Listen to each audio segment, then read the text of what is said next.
Welcome back to Language for Wellness channel. Happiness begins with gratitude. You know, Alex, sometimes I look up from my day and realize I haven't taken a real pause in hours. The idea of a mindful break sounds simple, but it's surprisingly rare in our routines. I hear you.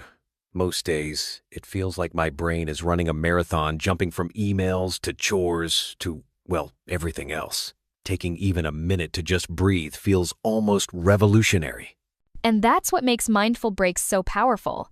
It's not about checking out, but actually checking in with ourselves, even if it's just for 60 seconds. Funny how something so small can feel like pressing pause on the chaos. I love that image of a mental reset button. So, when you hear the phrase mindful break, what pops into your mind first? Honestly, I picture myself sitting quietly, maybe closing my eyes, just noticing what's happening inside me. No pressure to relax, just being aware of the moment. Exactly. There's no goal to achieve. It might mean feeling tired or distracted, and that's totally fine. The key is noticing without judgment. Totally. The hardest part for me is letting go of the urge to fix or change how I feel. Just accepting the present moment can be tough. It's wild how difficult it can be to just stop, isn't it? Our minds seem allergic to stillness. I think our brains are always dragging us into memories or worries about what's next. It's like our default mode is fast forward, not pause. Totally. That's why these little mindful breaks are like giving your brain a power nap or reset so you can come back clearer.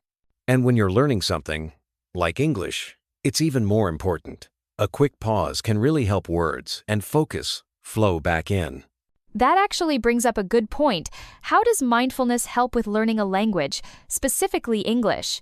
When I'm stuck on a tricky word or grammar rule, stepping away for a mindful minute usually helps. Suddenly, things don't feel as overwhelming. It's like our minds need a breath before they can stretch again. Even a tiny pause can make studying less stressful. And you don't need fancy tools or lots of time. Sometimes just a minute makes all the difference. Speaking of practical tools, do you want to walk us through a specific mindful break? Absolutely. One of my favorites is the 5-4-3-2-1 senses practice. It's super simple and you can do it anywhere. First, get comfy, then notice 5 things you can see. I love that it's so concrete. You can glance around, notice the colors on your mug or the sunlight on your desk. Exactly. Then you shift to 4 things you feel, 3 things you hear, 2 you can smell, and 1 you can taste. It's like anchoring yourself in the here and now. What strikes me about these practices is how they shift our focus. The next one, mindful listening, is even simpler, right? Oh, totally. With mindful listening, you just sit and notice the sounds around you. Traffic, birds, maybe your own breath. No need to judge what you hear. It's wild how quickly the mind wants to label everything instead of just letting the sounds float by. Letting go of analyzing is tough, but so freeing. It really turns a regular moment into a mini retreat. All right, are you ready for my favorite? Mindful breathing. Want to do a short version together? Count me in. I always notice something new when I really pay attention to my breath.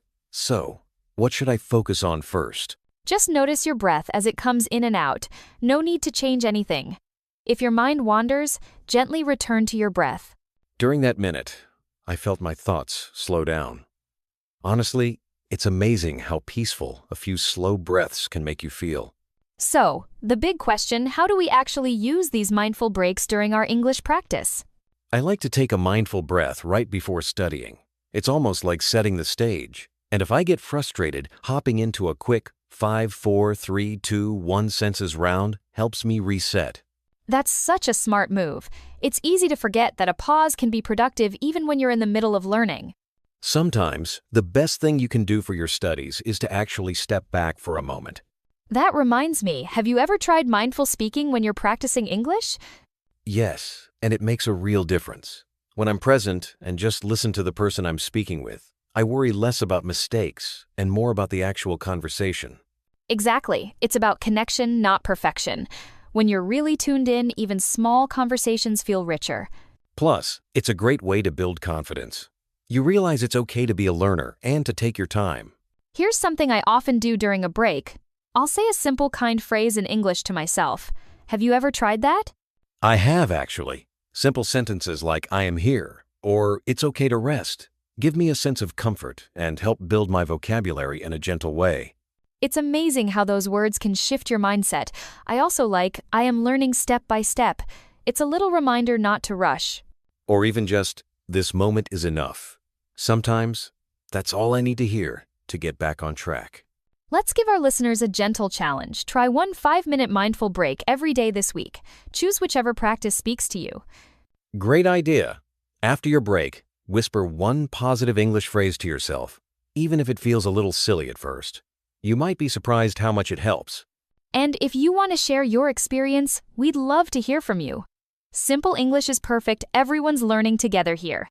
Community makes it all less intimidating. We're really in this together, even across different countries.